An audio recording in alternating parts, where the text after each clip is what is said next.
Yang sudah pacaran coba angkat tangan dulu yang sudah pacaran. Malu-malu lagi. 1, 2, 3, 4. Wih, luar biasa. Sudah ada cowok ya. Yang mau pacaran, yang mau tapi tidak tahu mau pacaran yang siapa. Coba angkat tangan. Ini mau tapi tidak tahu mau menuju mana ya. Siapa yang sudah pacaran di sini tapi pacarmu beda agama? Coba angkat tangan. 1, 2, sedikit saya, tidak sampai 10. Oke, buat kau yang sudah pacaran dan beda agama, ini suara dari Tuhan. Putus.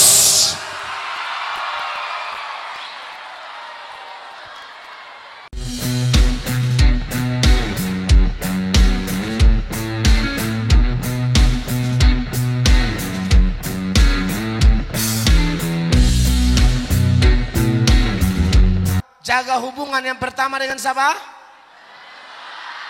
Yang kedua dengan siapa?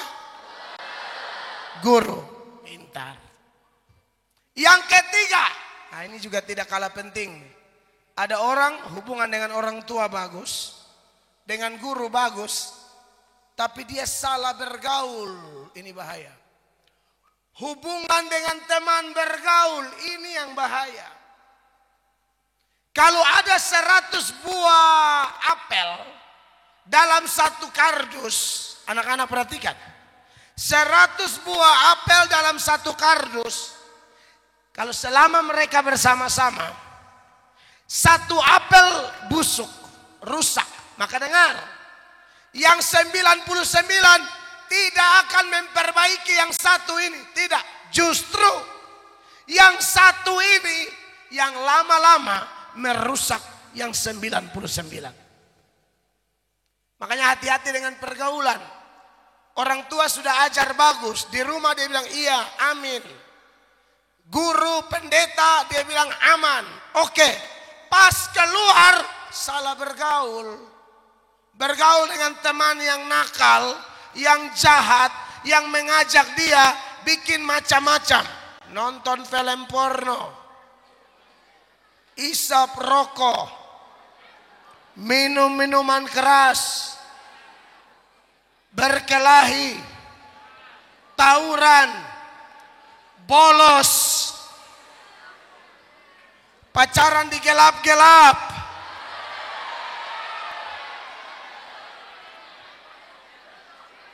dengan orang tua sudah bagus, dengan para guru bagus, tapi salah bergaul.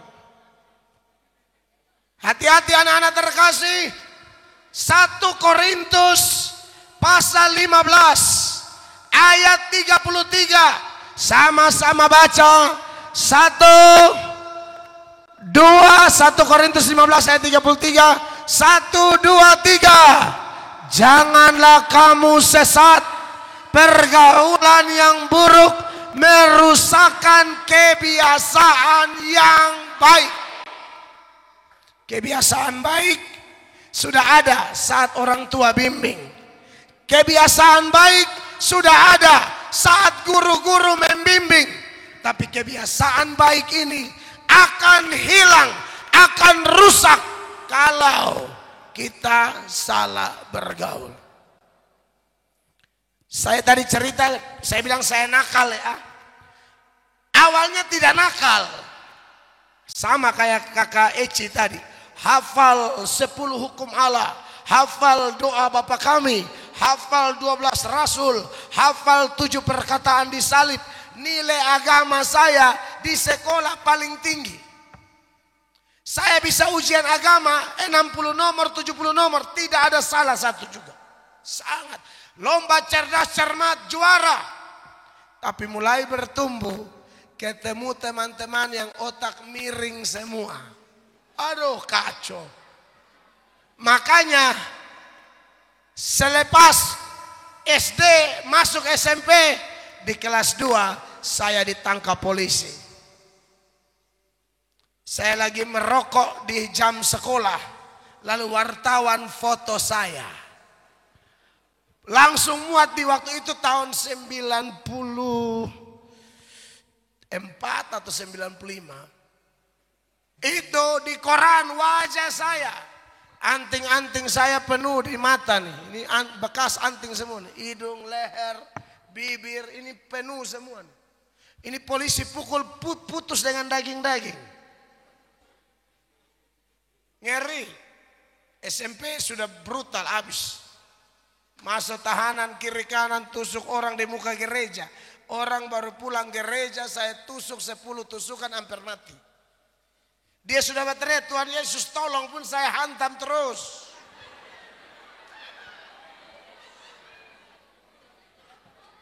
Heboh satu kampung.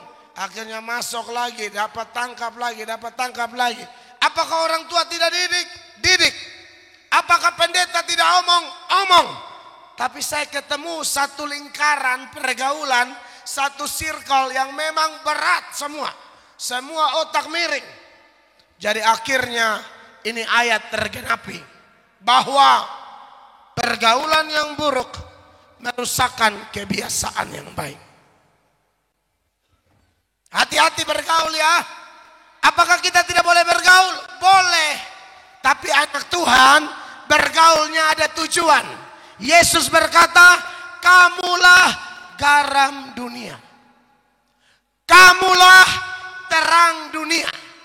Garam dan terang, anak-anak catat ini. Garam dan terang itu sifatnya mempengaruhi, bukan dipengaruhi. Garam itu kalau dia ditaruh di masakan dia mempengaruhi, bikin enak, bikin sedap. Jadi kita boleh bergaul, tapi bukan kita yang dipengaruhi, kita yang mempengaruhi. Kalau ada teman bolos, kita bilang jangan. Kasihan orang tua sudah bayar uang sekolah, orang tua punya harapan besar, pemerintah juga punya harapan besar buat kita, ya. Jadi tolong dulu hormat mereka. Kalau ada teman-teman yang mulai malas-malas, mau bikin jahat, berkelahi, kita tolong mereka. Makanya setelah saya ambil keputusan terima Tuhan, saya melakukan penginjilan di sekolah-sekolah. Dan banyak dari antara mereka yang nakal-nakal, hari ini pelayanan dengan kami. Kami sudah jadi orang tua semua.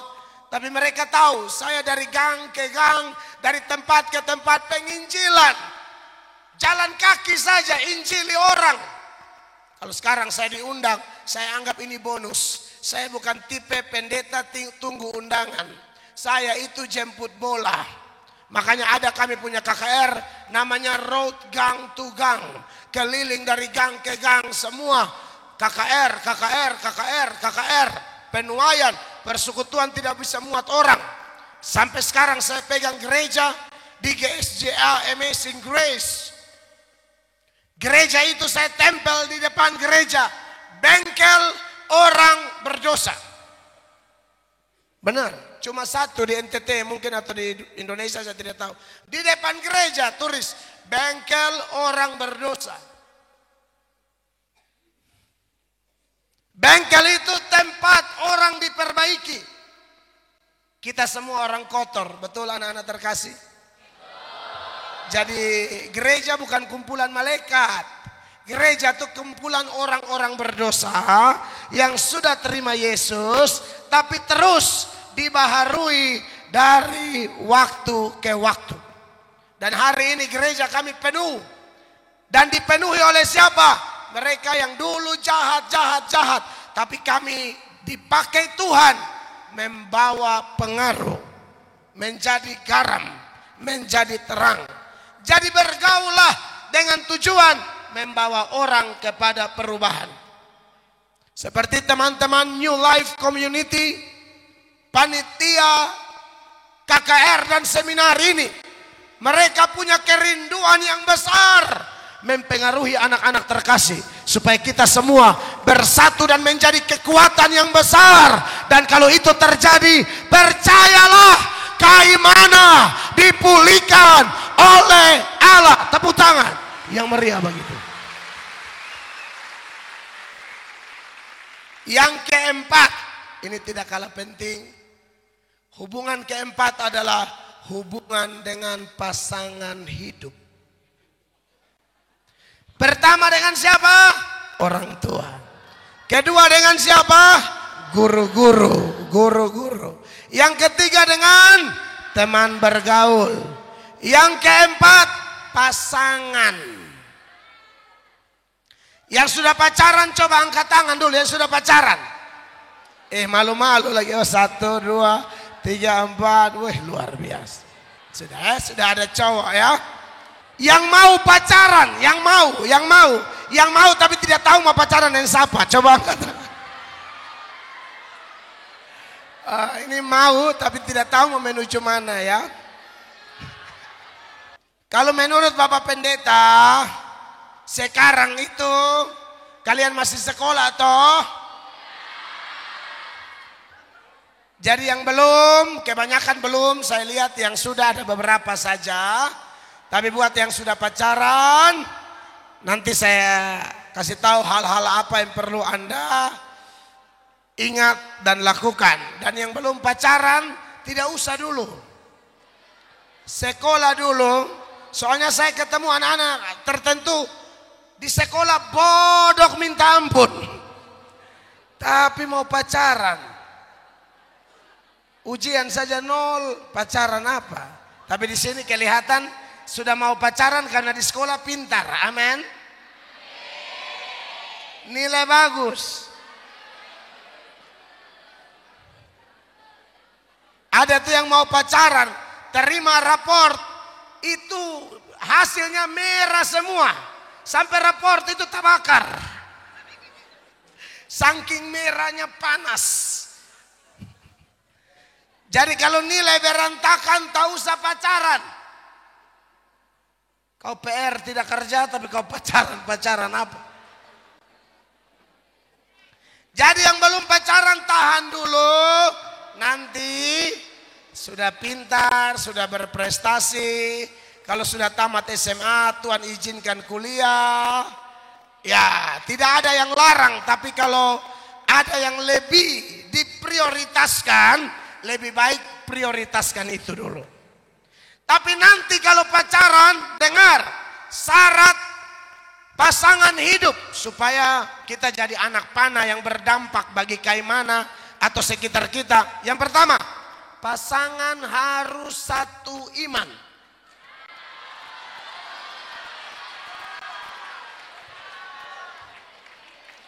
Saya tahu toleransi di Kaimana bagus. Kristen juga mengajarkan toleransi. Tapi bukan toleransi iman. Tapi toleransi secara sosial. Ulang. Bukan toleransi iman. Tapi toleransi secara sosial. Jadi kalau ada saudara kita agama lain, mereka dalam keadaan susah, nah itu kita bantu mereka. Tapi untuk pacaran, apalagi nikah, Alkitab bilang tidak boleh. Bakawan boleh, bakawin jangan. Ulang. Bakawan boleh. Bakawin jangan. Bakawan boleh.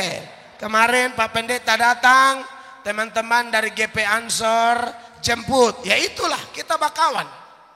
Itu toleransi secara sosial. Di NTT juga, tak usah ajar seputaran itu. Gereja ada kegiatan, teman-teman Ansor jaga. Masjid ada kegiatan, pemuda gereja jaga. Aman itu. Tapi untuk itu ada batasan yang jelas. Pacaran, apalagi nikah tidak boleh. Di mana ayatnya? 2 Korintus 6 catat ayat yang melarang pacaran apalagi nikah beda agama. Iman kita ditentukan oleh firman Allah, bukan oleh lagu Ambon. Ada lagu Ambon, cinta beda agama. Siapa dia nama? Vicky siapa? Oh, Vicky lagu tuh kan bilang cinta beda agama. Aduh, itu urusan Vicky ya, itu karya dia. Tapi anak Tuhan saya mau ajar, pacaran apalagi nikah tidak boleh beda agama. Apakah kita benci mereka? Tidak. Tetapi kita lebih hormat Tuhan daripada manusia. 2 Korintus 6 ayat 14. Istri saya baca. Janganlah kamu menjadi pasangan yang tidak seimbang dengan orang-orang yang tak percaya. Sebab persamaan apakah terdapat antara kebenaran dan kedurhakaan?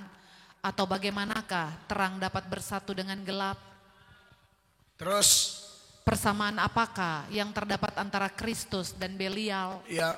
Apakah bagian bersama orang-orang percaya dengan orang-orang yang tak percaya? Sampai di situ. Jadi itu dasar ayatnya, tidak boleh. Ya. Jadi cari yang satu iman. Ya. Jadi gadis-gadis, cari yang nama Lukas. Cari yang nama Yakobus, Yosua, Yunus, Obadya, Daniel, Habakuk. Khusus Habakuk kita biasa panggil dia Kuk. Lalu bagaimana dengan Abdullah dan Hasan? Cukup berteman. Abdullah, Hasan, Udin, Mahmud, kita cukup berteman. Tapi Lazarus sapu kasih rata. Buat laki-laki ingat, cari yang Maria, Marta, Esther, Orpa, Abigail, Sarah, Lea. Lalu bagaimana dengan Siti? Kita berteman saja.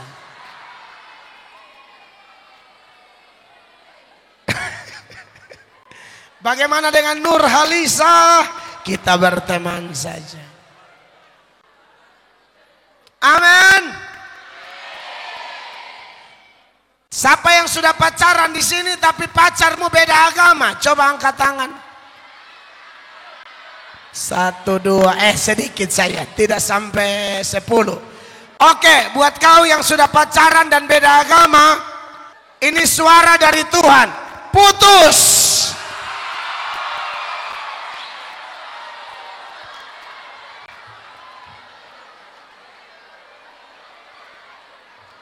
Emang ada ayatnya suruh putus?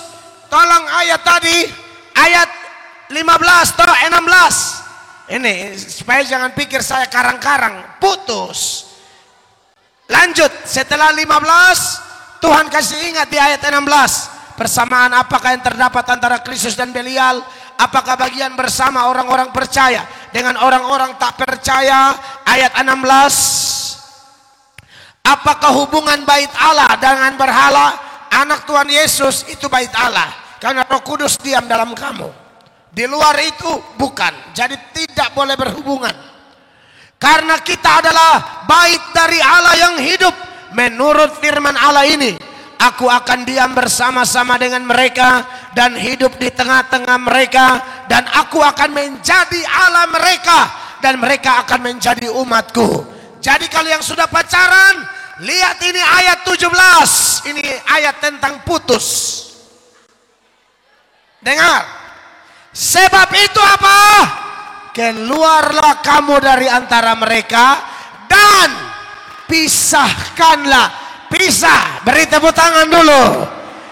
Jadi yang tadi ada berapa? 8 atau 9 orang itu. Ini perintah Tuhan. Pisah. Setelah ini WA dia. Kakak, 2 Korintus 6 ayat 17.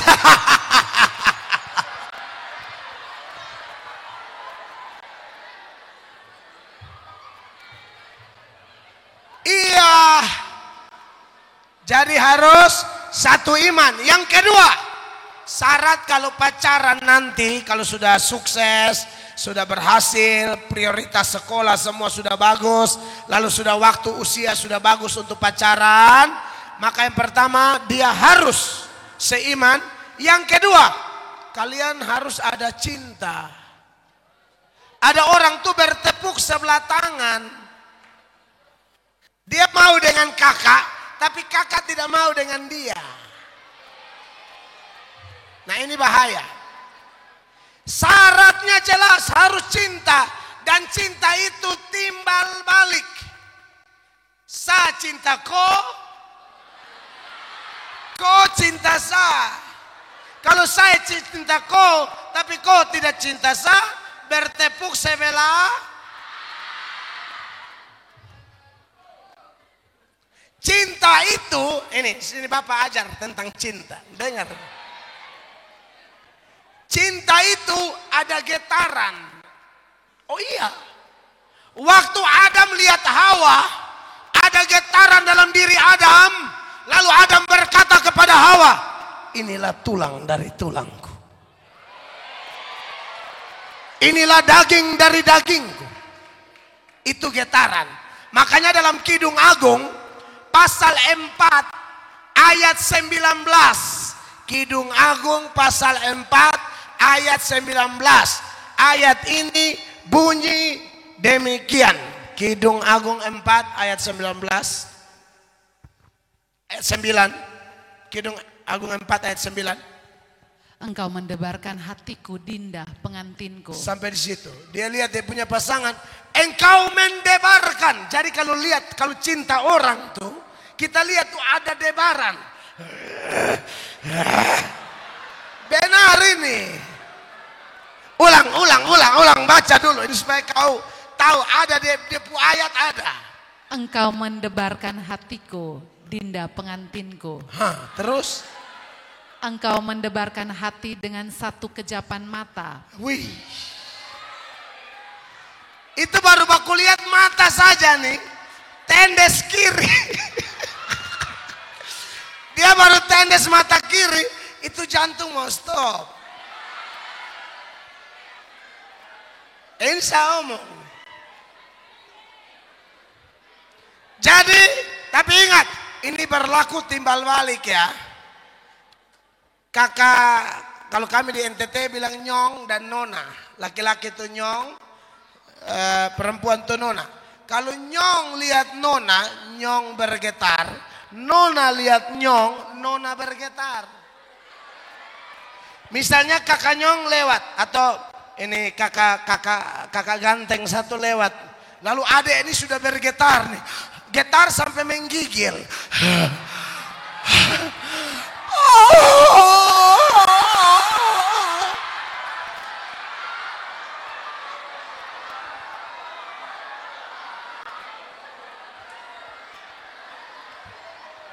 Ini kakak ganteng satu tinggi, rambut cepak seperti TNI ya. Angkatan Bersenjata Republik Indonesia. Pas kakak ganteng lewat, adek so setengah mati, so napas satu-satu macam asma.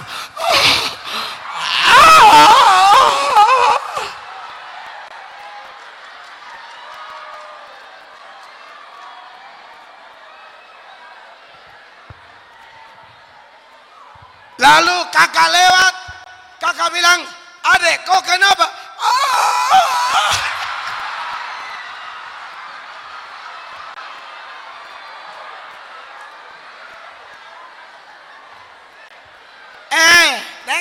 Dengar.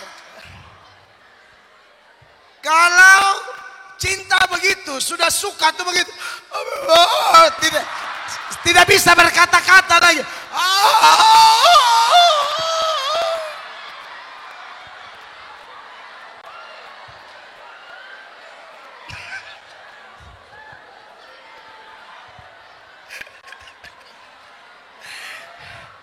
Tapi begini, adek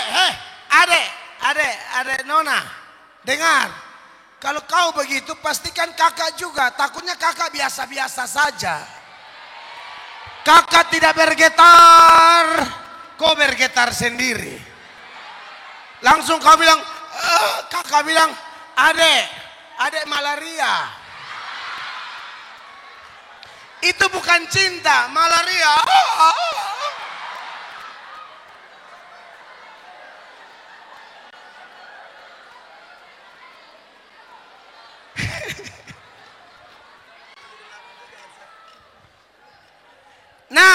Nanti saya kasih tahu, kalau orang cinta itu, dia tuh rindu, kangen, selalu tanya kabar. Ya, seperti di TikTok tuh rame tuh, telepon orang, jangan lupa makan ya. Pernah nonton ya? Iya, kata si gadis kan, iya, jangan lupa jaga kesehatan ya. Gaul nih anak-anak nih. Iya. Satu lagi, jangan lupa ibadahnya ya. Langsung ceweknya balas. Ceweknya balas.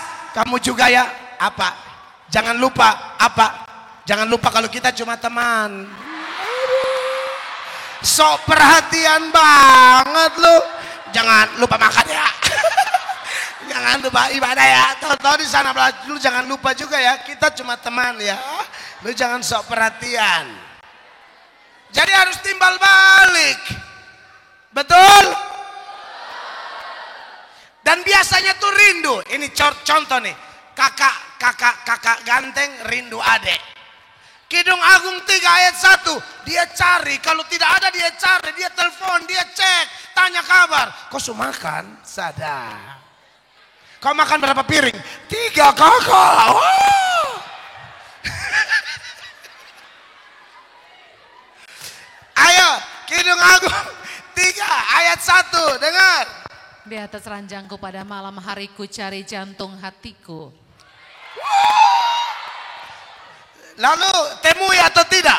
Ku cari tetapi tak kutemui dia. Lalu kalau tidak temui kau diam saja di kamar. Lanjut. Cari terus. 2. Aku hendak bangun dan berkeliling di kota. Dia keliling satu kayak mana ini? Sampai bandara. Terus? Di jalan-jalan dan di lapangan. Ku cari dia jantung hatiku. Ketemu? Ku cari tetapi tak kutemui dia. Aduh. Lalu kalau tidak ketemu begini langsung pulang. Oh tidak, cari terus. Lanjut. 3. Aku ditemui peronda-peronda kota. Satpam, security. Apakah kamu melihat jantung hatiku? 4. Baru saja aku meninggalkan mereka. Kutemui jantung hatiku. Habis kau. Ku pegang dan tak kulepaskan dia. Sadar. Ini baru cinta. Terus? Sampai ku bawa dia ke rumah ibuku. Terus? Ke kamar orang yang melahirkan aku. Ya, tapi ini saya kasih contoh dulu. Ini berdua nih sudah nikah. Kau jangan ditangkap di sana, kau bawa pergi kamar.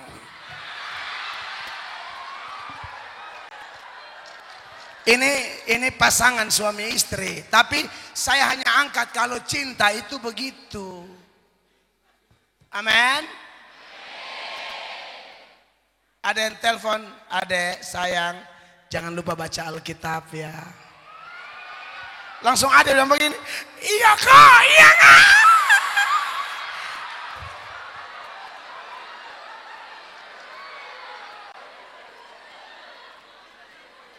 Dulu saya dengan beliau ini pacaran. Ini benar kejadian. Dulu masih ada namanya TM, Talk Mania. Wih, kita dua baku bicara ini tidak mau tutup. Tidak tahu siapa mau tutup duluan. Beliau kan PNS, saya pendeta. Jadi mau tutup tuh bingung siapa mau tutup duluan. Saya bilang, adek tutup duluan. Kak, saya.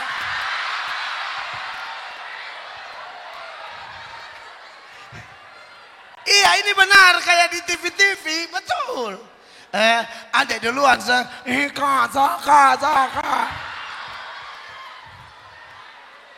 Oke. Kalau begitu kita sama-sama tutup ya. Kakak hitung sampai 3. 1, 2, 3.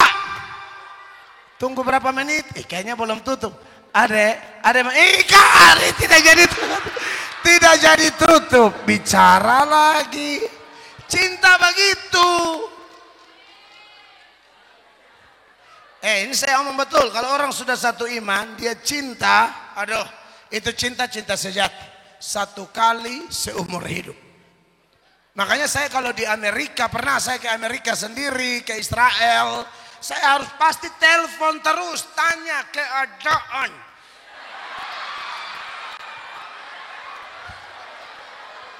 Oh ya, wajib itu. Makanya panitia saya kasih tahu kalau undang saya tidak mau datang sendiri. Saya harus dengan istri, serius. Ini karena cinta. Cinta itu keren banget. Cinta itu suci. Dan yang ketiga, kalau ini masih menyangkut hubungan pacaran. Kalau pacaran itu jaga kekudusan. Amin. Pacaran boleh, jangan pegang-pegang. Kalau kakak mau pegang, suruh pegang salon.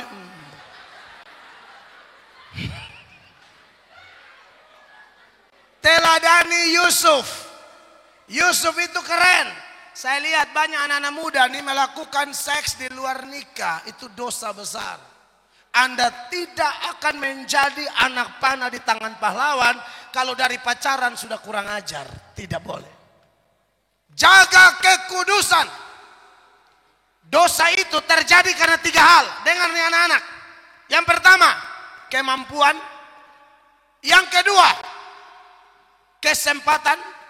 Yang ketiga, kemauan. Kalau ini 3 faktor jalan sekaligus, tumbang. Dia mampu, dia mau, tambah lagi ada kesempatan. Tapi Yusuf beda. Apakah Yusuf mampu melakukan persinahan atau percabulan atau hubungan seks di luar nikah? Pasti mampu karena dia laki-laki normal. Apakah kesempatan ada? Ada. Istri Potifar ganggu dia terus. Kejadian 39. Mulai ayat 7. Tiap kali lihat Yusuf, istri Potifar selalu panggil, Ucup. Ucup, godain tante dong. Tante ini kalau di laut ubur-ubur. Ubur-ubur tuh kena di mana gatal di situ. Jadi ini goda terus. Lihat Yusuf dengan nafsu.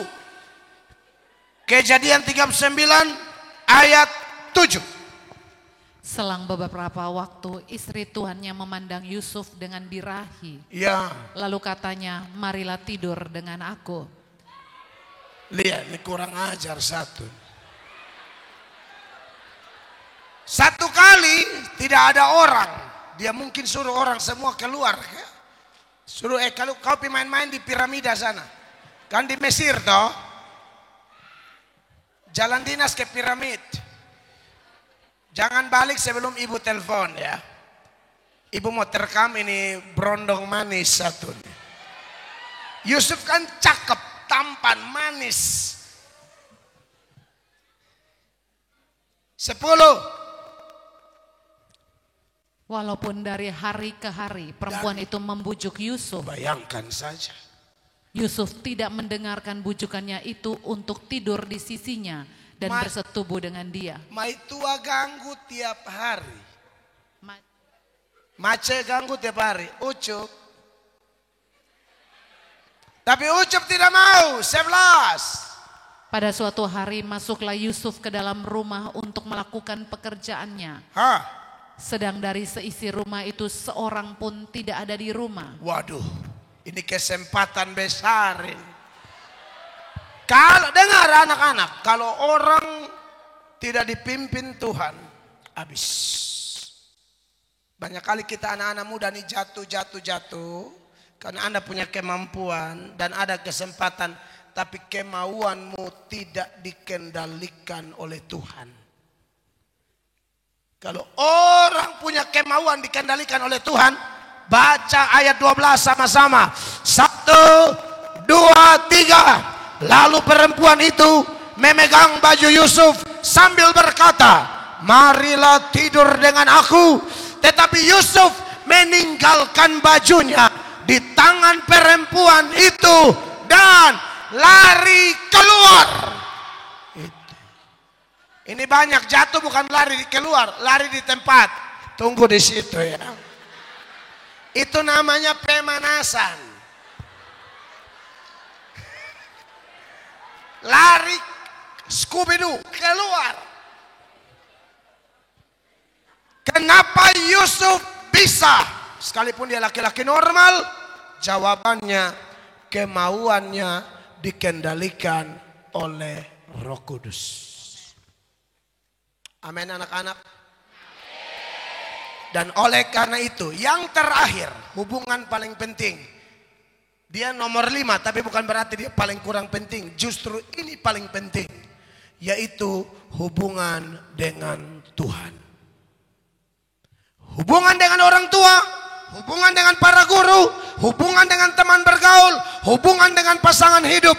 Fondasinya harus hubungan dengan Tuhan. Pengkhotbah pasal 12 ayat 1. Sama-sama baca ya anak-anak muda ya. Pengkhotbah 12 ayat 1. Firman Allah berkata demikian. 1, 2, 3. Ingatlah akan penciptamu pada masa mudamu, sebelum tiba hari-hari yang malang dan mendekat tahun-tahun yang kau katakan tidak ada kesenangan bagiku di dalamnya. Ingatlah Tuhan Allahmu pada masa mudamu. Orang yang ingat Tuhan Allah, saya kasih langkah-langkah sederhana. Yang pertama, rajin baca Alkitab. Siapa yang tiap hari di sini baca Alkitab? Jujur di hadapan Allah ya, jangan munafik. 1 di sana, bagus. Ada 2. Sangat sedikit. Ini tahu berseribuan anak di sini yang baca cuma 6. Tapi Anda yang tidak baca, saya puji kejujuran Anda. Terima kasih buat jujur. Kalau tidak baca, bilang tidak baca. Tapi saya juga harus tegur isi kejujuran. Kamu harus baca Alkitab. Bagaimana mau jadi anak pintar? Yang bikin orang tambah pintar, orang Yahudi itu pintar karena baca Alkitab tiap hari. Makanya penemu hebat. Orang Papua jangan mimpi bangun Papua kalau tidak pernah dengar Allah bicara dengan kita. Allah bicara dengan kita melalui apa? Melalui Alkitab. Berdoa itu bicara dengan Allah. Baca Alkitab, Allah bicara dengan kita. Komunikasi yang sehat itu timbal balik. Saya bicara tapi saya dengar. Saya dengar tapi saya juga ngomong. Doa itu bicara dengan siapa? Baca Alkitab itu Tuhan bicara dengan siapa? Kita. Bapak Pendeta ini tahun baca ini 4 kali selesai. Per 3 bulan selesai. Kejadian sampai Wahyu. Karena saya tidak bisa hidup tanpa firman. Anak-anak saya masih tiap hari baca Alkitab. Anak saya baru umur 12 tahun menjadi translator. Saya khotbah di depan orang-orang Amerika. Anak saya translatornya. Penerjemah bahasa Inggris. Saya percaya anak-anak yang takut Tuhan, suka baca Alkitab, suka berdoa, itu tanda engkau ingat penciptamu pada masa mudamu. Engkau akan menjadi kepala dan bukan ekor. Engkau akan semakin naik dan tidak turun. Jadi yang mayoritas cuma 6-7 orang saja yang baca Alkitab tadi. Yang 900 sekian mungkin 1000 sekian tidak baca Alkitab ini bertobat. Bagaimana hidupmu bersih anak muda? Mazmur 119 ayat 9. Mazmur 119 ayat 9. Sama-sama baca. 1, 2, 3. Haleluya. Dengan apakah seorang muda mempertahankan kelakuannya bersih? Dengan menjaganya sesuai dengan firman. Tuhan bilang sama Timotius melalui Paulus dalam 2 Timotius pasal 3 ayat 15. Sama-sama baca 2 Timotius pasal 3 ayat 15. Ayat ini bilang begini, anak-anak muda yang diberkati Tuhan. 1, 2, 3. Ingatlah juga bahwa apa? Dari kecil engkau sudah mengenal kitab suci atau Alkitab yang dapat apa? Memberi hikmat kepadamu. Terus baca, hilang. Dan menuntun engkau kepada keselamatan oleh iman kepada Kristus Yesus. Menuntun engkau pada keselamatan. Lalu ayat 16, manfaatnya apa? Perhatikan. Segala tulisan yang diilhamkan Allah. Segala tulisan yang diilhamkan Allah itu maksudnya ini nih, Alkitab. Dari Kejadian sampai Wahyu itu firman Allah. Manfaatnya apa? Yang pertama, memang bermanfaat untuk mengajar. yang kedua, untuk menyatakan kesalahan. yang ketiga, untuk memperbaiki kelakuan. yang keempat, dan untuk mendidik orang dalam kebenaran. ya, ini manfaat baca Alkitab. Mengajar, dia kasih tahu kita pun salah di mana. Lalu yang berikut dia perbaiki kelakuan kita. Lalu kita dididik dalam kebenaran. Hasilnya apa? 17. Sama-sama baca. 1, 2, 3. Sebab itu 2 dengan Timotius 3, demikian 2 tiap-tiap Timotius 3 tadi. manusia. Ayat 17. 2 Timotius 3 tadi, enggak ada ya ayatnya. Dengan demikian tiap-tiap manusia kepunyaan Allah diperlengkapi untuk setiap perbuatan baik. Yang 2 Timotius 3 tadi. Kok lari ke Korintus? Nah ini. Sama-sama kalau sudah baca Alkitab Anda lihat ini. 1, 2, 3. Dengan demikian tiap-tiap manusia kepunyaan Allah diperlengkapi untuk setiap perbuatan baik. Pegang 5 hubungan ini. Jaga 5 hubungan ini baik-baik dalam terang firman Allah. Percayalah kita dipulihkan, dibaharui dan membawa pemulihan bagi sekeliling kita. Tuhan memberkati. Beri tepuk tangan yang meriah bagi Tuhan. Saya kembalikan kepada panitia, apakah mau tanya jawab atau langsung didoakan, terserah.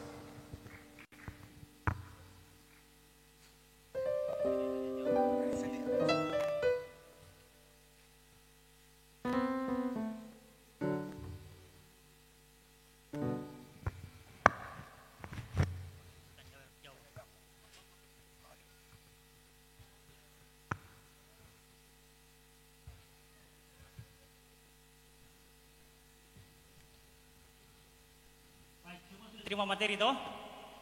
Ya, kesempatan ini Bapak Pendeta ada buka ruang tanya jawab. Ruang tanya jawab bertanya, nanti Bapak bertanya, Bapak yang jawab. Bukan ruang kesaksian. Apalagi ruang curhat. Oke.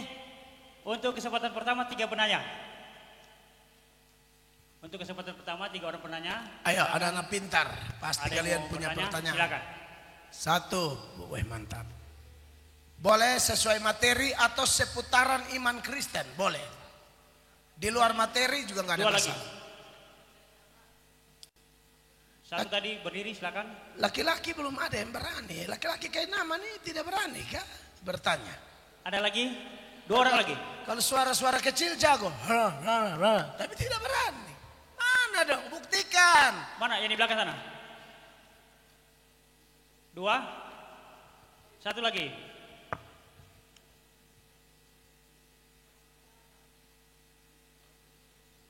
Oke, untuk kesempatan pertama silakan ada yang dari ini dari SMTK, ya. Ada mic? Sudah, sebelah. Iya.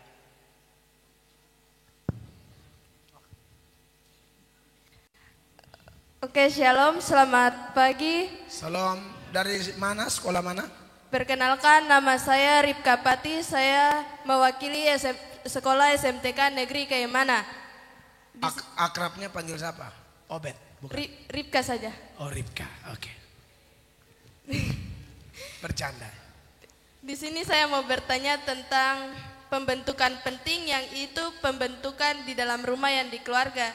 Itu gimana kalau orang tua yang membuang anak, terus anaknya membenci orang tua? Apakah seorang anak yang berdosa atau orang tua atau keduanya?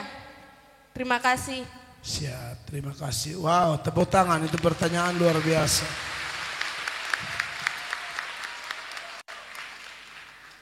Pertanyaan dari Ripka langsung saya jawab saja.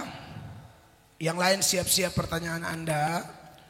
Jadi memang kalau tanya siapa yang salah, faktanya menurut ajaran Kristen, Ripka dan teman-teman, kita semua nih orang berdosa. Ya, kita dilahirkan dalam dosa. Bahkan sejak dalam kandungan pun kita sudah orang berdosa.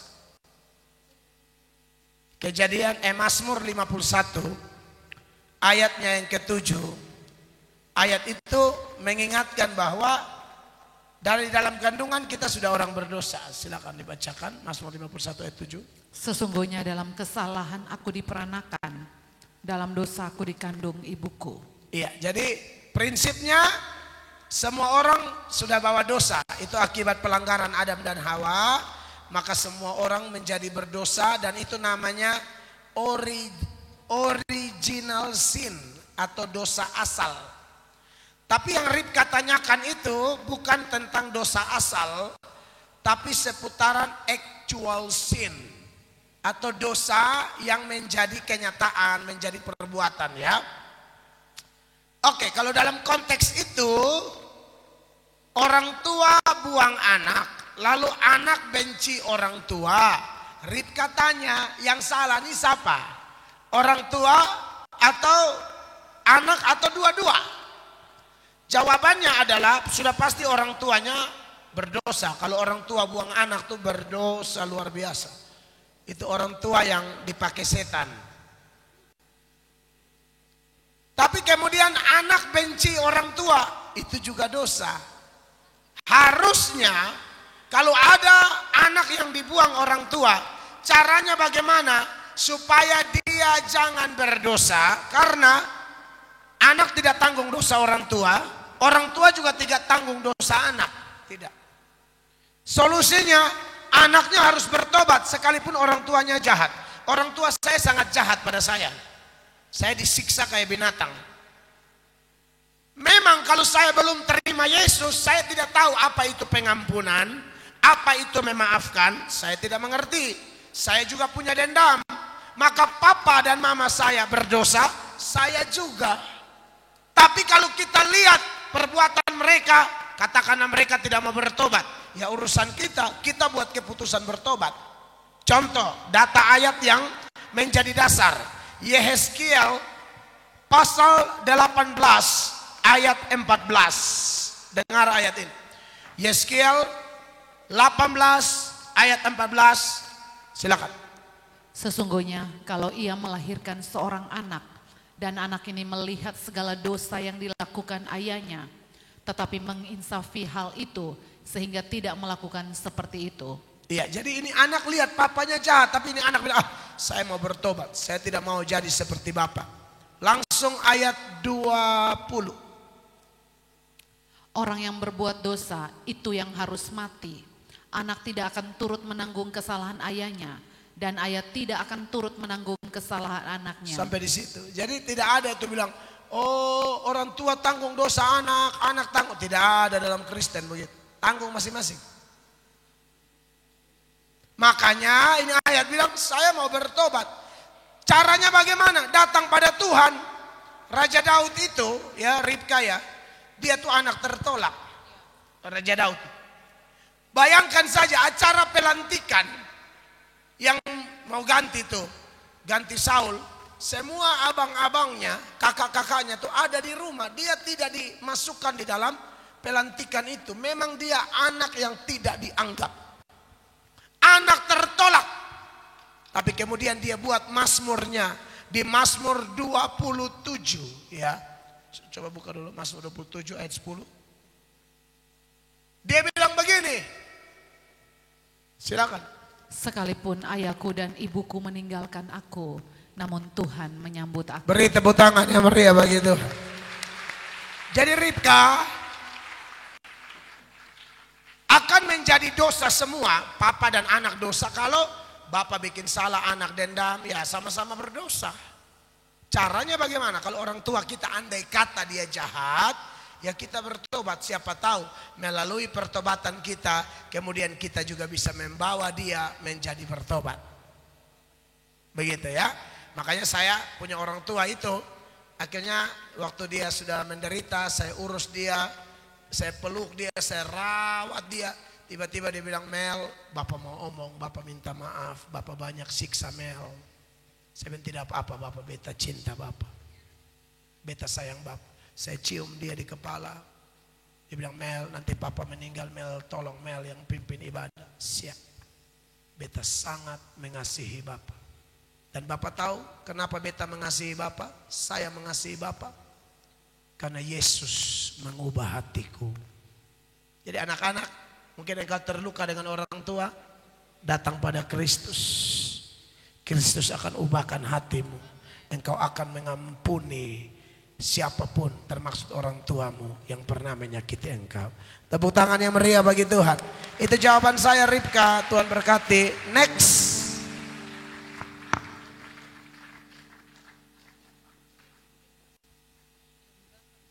Ya, yang kedua yang tadi di belakang. Mantap tuh, ada laki-laki. Saya senang kalau laki-laki itu jadi pemimpin begitu. Keren, tepuk tangan dulu. Saya belum tahu dia nama siapa, tapi mantap. Begitu dong, keren. Nama dan sekolah. Perkenalkan, nama saya Ravelino Junior Ponto. Saya berasal dari SMP Negeri 1 Kaimana. Saya ingin Akrabnya dipanggil siapa, bro? Biasa dipanggil Ravel. Habel? Rafael. Oke, pertanyaannya apa, Rafael? Saya ingin bertanya, bagaimana cara kita keluar dari lingkungan dosa? Apa? Bagaimana cara kita keluar? Mic agak jauh. Bagaimana cara kita keluar dari lingkungan dosa? Mantap, pertanyaan yang luar biasa. Beri tepuk tangan yang meriah bagi Tuhan.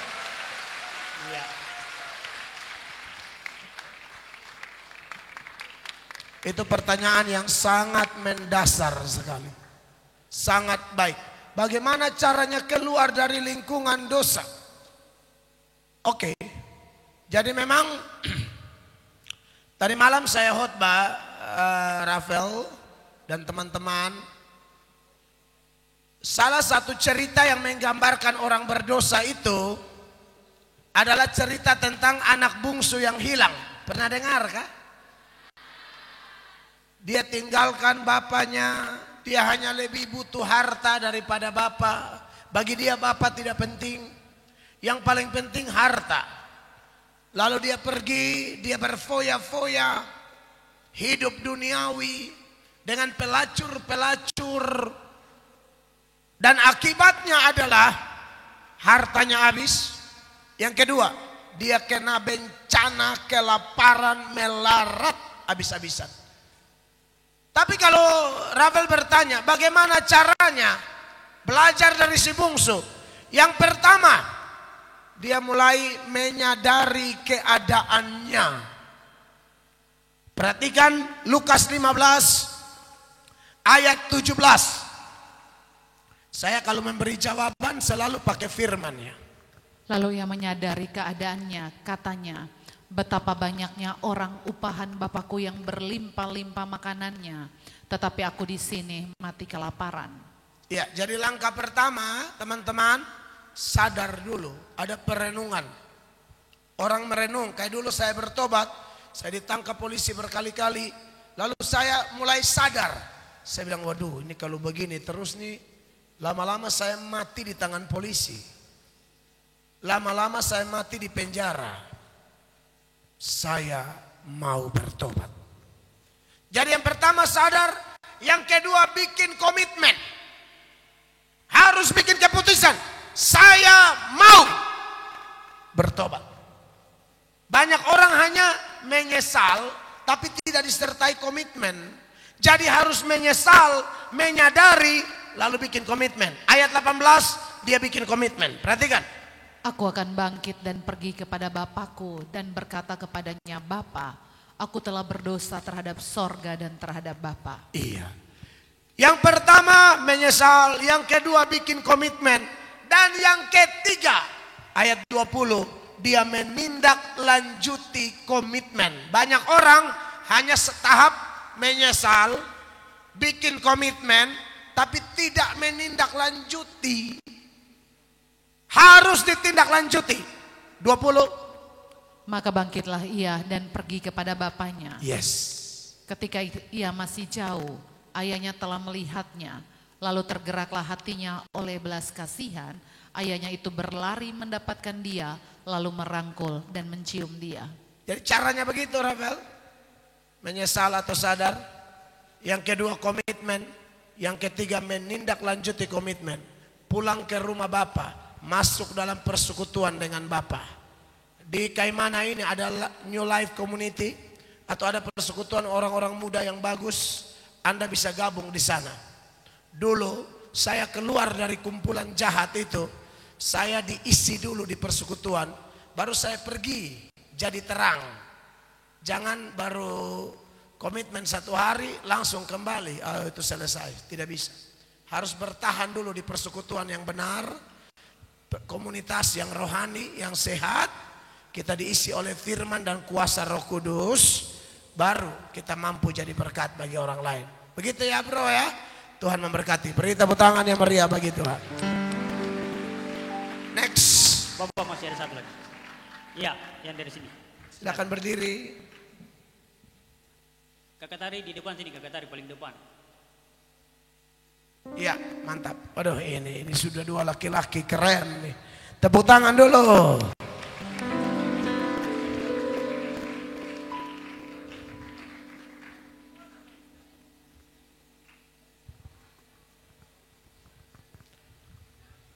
Nama sekolah.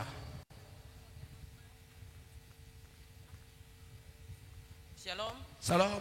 perkenalkan nama saya Ricardo Absalon Busira, biasa dipanggil Rikat. Ica. Icat. Rikat. Ada ada. Rica. Rikat. Rika. Richard. Oke, Rika. Oke, gimana pertanyaannya Rika? Saya ingin bertanya ketika berpacaran, beda agama. Dan saya mengajak dia untuk mengikuti agama saya, apakah salah? Saya lah yang berdosa atau dia lah yang berdosa? Apakah itu berdosa? Rika agama Katolik. Kristen, Kristen. Protestan, Lalu dan mengajak beda agama, agama Islam. oh pacaran dengan agama Islam. Iya. Boleh atau tidak? Sudah? Tunggu. Apakah saya yang berdosa atau dialah yang berdosa? Apakah saya yang berdosa atau dia yang berdosa? Oke. Oke. Oke, terima kasih. Oke. Jadi Richard sudah tanya. Tenang anak-anak. Pacaran beda agama, Kristen dan Islam. Itu berdosa atau tidak? Lalu itu dosa siapa? Saya atau dia?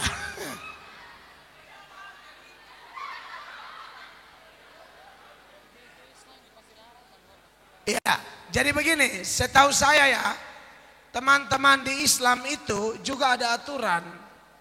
Setahu saya banyak teman sama orang Islam, mereka juga punya larangan itu. Ya, jadi bukan cuma Kristen yang melarang, orang Islam juga melarang. Ya, tapi larangannya secara detail bagaimana? Saya memang tidak mendalami itu karena saya lebih fokus belajar Alkitab. Jadi kesimpulannya sesuai penjelasan tadi sudah cukup jelas.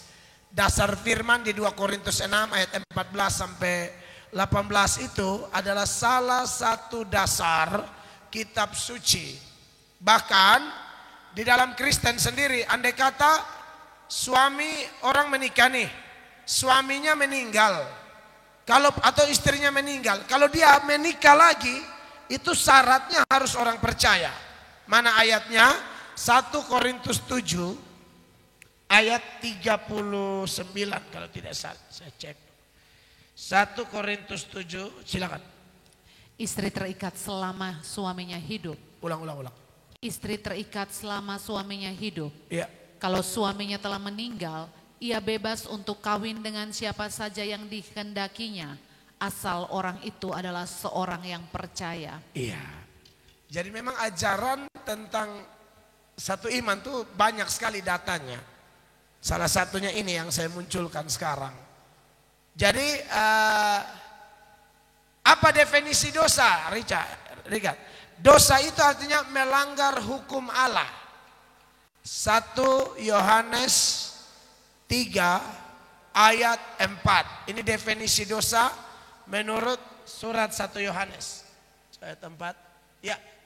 Setiap orang yang berbuat dosa melanggar juga hukum Allah, sebab dosa ialah pelanggaran hukum Allah. Jadi kalau Anda tanya pacaran beda agama tuh dosa atau tidak? Dosa, karena itu melanggar hukum. Hukumnya Tuhan tuh tidak boleh pacaran atau menikah beda agama. Lalu kita, bro, kita tidak dididik untuk menyalahkan orang. Jadi siapa yang berdosa? Ya kita. Karena kita tahu kebenaran tapi kita melanggar. Kita tidak dididik untuk tuduh-tuduh orang. Begitu ya? Jadi harusnya dari kita yang bertobat. Tuhan berkati. Beri tepuk tangan yang meriah bagi Tuhan. Lagi silakan. Iya. Waduh, ini tambah banyak nih. Ini baru anak kayak mana? Manya Allah. Ada laki-laki, perempuan lagi. Silakan. Yang di sebelah kanan dulu, sebelah kanan dari Bapak Pendeta. Berdiri, yang mau tanya ya. Kakak yang laki-laki duluan ya.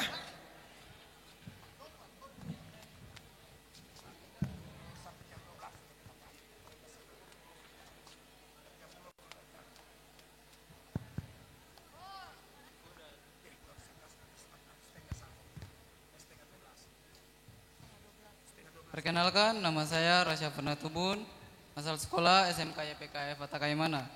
Di sini saya mau bertanya, jika seorang anak laki-laki yang memukul ayahnya atau memenjarakan ayahnya karena ayahnya memperkosa saudaranya perempuan, apakah dia berdosa atau tidak? Siap, terima kasih. Silakan duduk.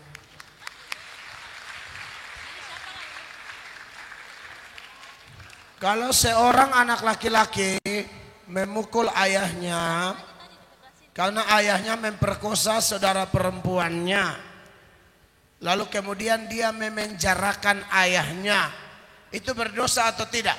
Oke. Kalau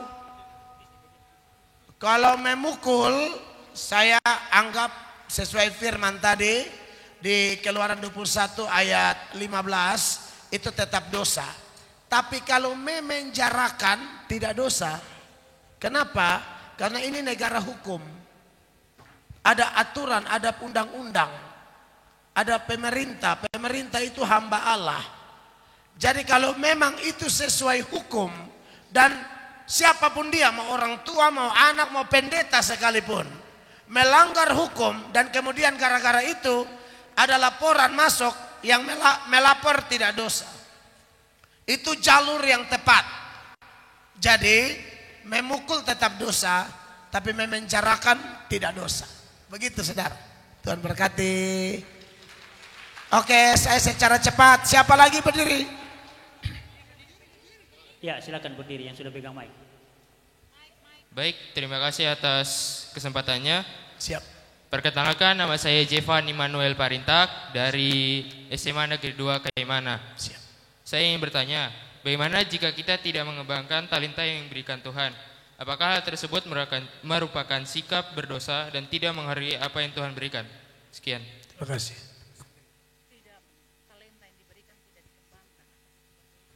Talenta yang diberikan tidak dikembangkan, apakah itu dosa atau tidak? Begitu Immanuel? Ya, begitu ya. Oke.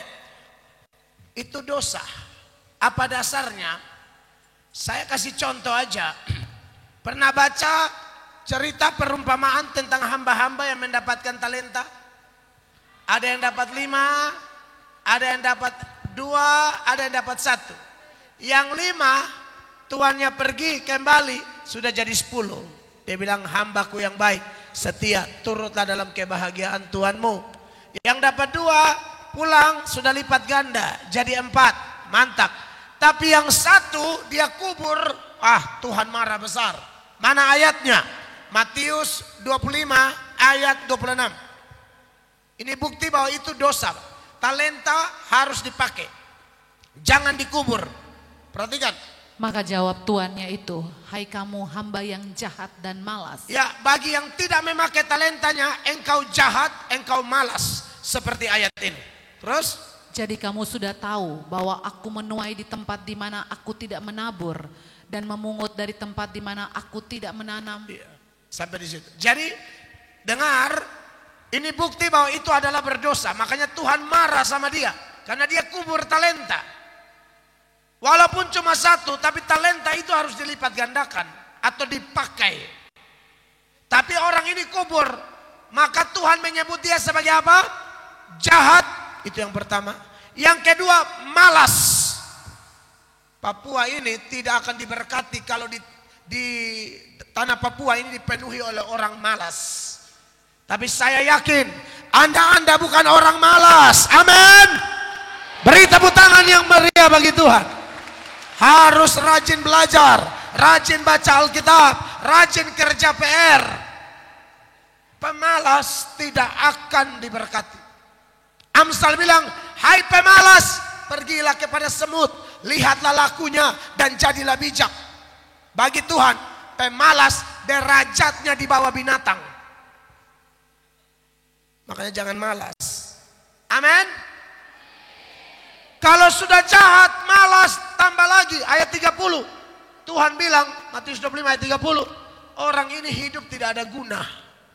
Harus masuk neraka dia. Perhatikan. Dan campakkanlah hamba yang tidak berguna itu ke dalam kegelapan yang paling gelap. Ya. Di sanalah akan terdapat ratap dan kertak gigi. Iya, karena malas. Malas, jahat, tidak berguna, cocok di neraka. Maka Immanuel, buat kita pakai bakat kita, talenta kita semua. Talenta itu artinya, definisi talenta secara Alkitab itu begini. Segala sesuatu yang Allah beri bagi kita, kita pakai kembali untuk kemuliaan namanya. Kepintaran, kesehatan, waktu, atau orang tua punya berkat-berkat yang orang tua kasih untuk kita sekolah, itu dimanfaatkan baik-baik. Ya, pakai semua itu. Bakat bisa menyanyi, bisa pidato, bisa main musik, semua harus dipakai. Pakai, kalau tidak Tuhan marah. Itu jelas ayat-ayatnya ya. Tuhan memberkati. Next. Pokoknya, ya silakan. Perkenalkan, nama saya Anastasia Putnarubun. Biasa dipanggil. Perkenalkan, nama saya Anastasia Putnarubun. Asal sekolah saya berasal dari SMP Negeri 1 Kaimana. Saya ingin bertanya, bagaimana jika ada manusia yang menyadari akan dosanya, akan tetapi dia terus berbuat dosa? Itu pertanyaan saya. Bagaimana, silakan duduk, saya nangkap. Bagaimana manusia yang menyadari dosanya tapi tetap berbuat dosa? Bagaimana dengan dia? Ya, orang ini tidak akan mengalami perubahan ya. Orang ini hanya akan banyak main sinetron kayak film Korea, tapi dia tidak akan mengalami perubahan. Dia akan tetap menjadi pembuat kekacauan. Banyak orang yang begitu kok. Saya ini berdosa, saya ini kotor, tapi tidak pernah ada komitmen, tidak pernah menindaklanjuti komitmen untuk bertobat. Ya akan tetap dalam lumpur dosa, dan orang begini akan tetap bermasalah dengan Tuhan.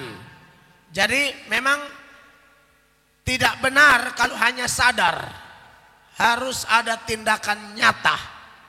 Saya juga dulu sadar saya berdosa, tapi sebelum saya bertobat, saya kebanyakan hanya sampai tahap sadar, tapi kurang ajar terus. Akhirnya ya semakin banyak masalah. Tapi ketika saya ambil keputusan, saya lihat, waduh, Tuhan luar biasa memberi kekuatan untuk menjadi berkat bagi orang lain. Itu jawabannya. Tuhan berkati. Iya. Ada satu lagi yang tadi di belakang. Silakan. Di sini ada. Kakak tarik di sebelah sini masih ada. Iya.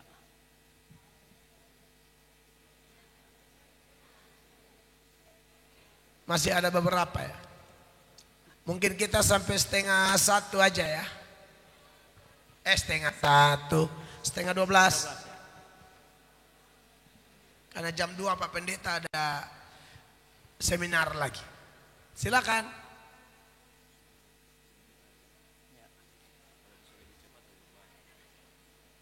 Mikrofonnya dicek dulu. Coba kasih di kakak. Ya, kasih di kakak panitia. Tunggu ya. Ya. Perkenalkan, nama saya Cindy Claudia Javata, biasa dipanggil Cindy. Oke, Cindy. Apa yang harus kita lakukan agar lebih memprioritaskan Tuhan dalam hidup kita? Terima kasih Cindy, silakan duduk. Apa yang harus kita lakukan untuk memprioritaskan Tuhan dalam hidup? Saya pikir langkah-langkah tadi seperti memulai hari dengan berdoa dan baca Alkitab, itu menjadi satu langkah awal yang sangat baik. Jadi langkah awalnya harus memang punya waktu pribadi dengan Tuhan. Banyak orang sibuk di luar, kelihatan pelayanan, jadi singers, segala macam, tapi tidak pernah doa pribadi. Itu omong kosong itu. Dia main acting di panggung.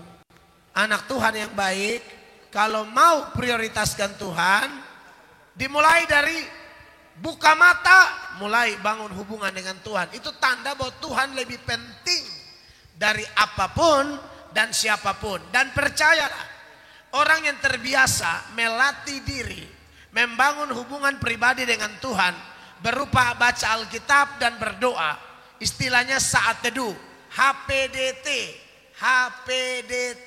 hubungan pribadi dengan Tuhan.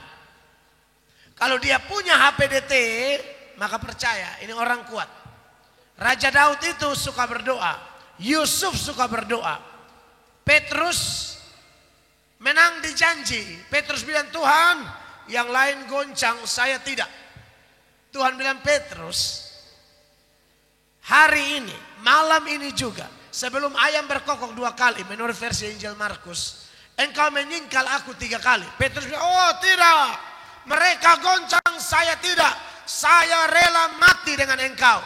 Tapi di Taman Getsemani, Tuhan berdoa, dia tidur.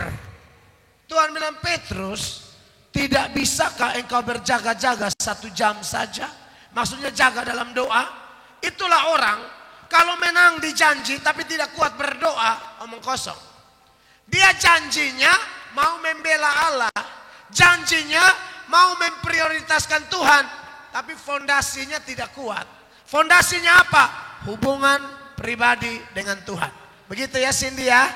Jadi harus mulai hari dengan berdoa, baca Alkitab. Misalnya sekolah jam berapa? Masuk sekolah jam berapa Cindy? Jam 7. Tidur cepat, jangan malam-malam. Tidur jam 9, setengah 10 paling lambat tuh tidur. Jam 5 bangun, sudah doa baca Alkitab, bantu orang tua sedikit, ke sekolah. Kamu tanda saya. Kalau kalian melakukan itu, kalian pemimpin-pemimpin hebat di masa depan. Itu tanda orang memprioritaskan Allah. Begitu Cindy ya, Tuhan berkati. Next. Oke, pertanyaan terakhir ya. Oh ini terakhir ya, minta maaf bagi yang lain ya.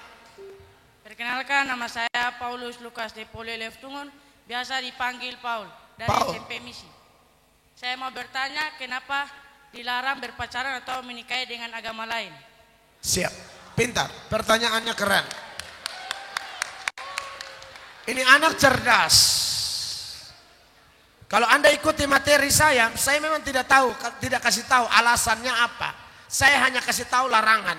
Dan itu cara menyampaikan materi supaya saya mau lihat ada anak-anak cerdas yang memikirkan tidak. Dan Anda kritis sekali, keren. Apa penyebabnya? Kok dilarang? Penyebabnya ini. Baca Ulangan pasal 7, mulai ayat 3. Tuhan melarang karena Tuhan tahu kalau pacaran dengan mereka, nanti mereka bawa kita untuk jauh dari Allah, bahkan menyembah Allah lain. Itu yang Tuhan kemudian melarang. Itu penyebabnya, Paul. Perhatikan. Janganlah juga engkau mengawin dengan mereka. Ya. Anakmu perempuan janganlah kau berikan kepada anak laki-laki mereka. Ya.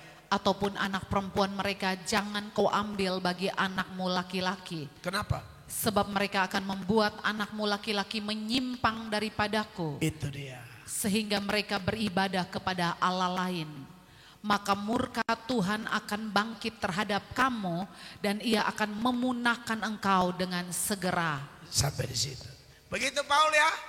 Kenapa tidak boleh? Karena nanti mereka bawa kau tinggalkan Tuhan Yesus. Nah itu nanti repot. Mungkin awal kau bilang, oh tidak. Kau jangan kayak Petrus. Petrus itu sok kuat padahal rapuh. Jadi kalau Tuhan sudah ngomong apa, ikut saja. Jadi kesimpulannya tetap beda agama tidak boleh. Beri tepuk tangan yang meriah bagi Tuhan.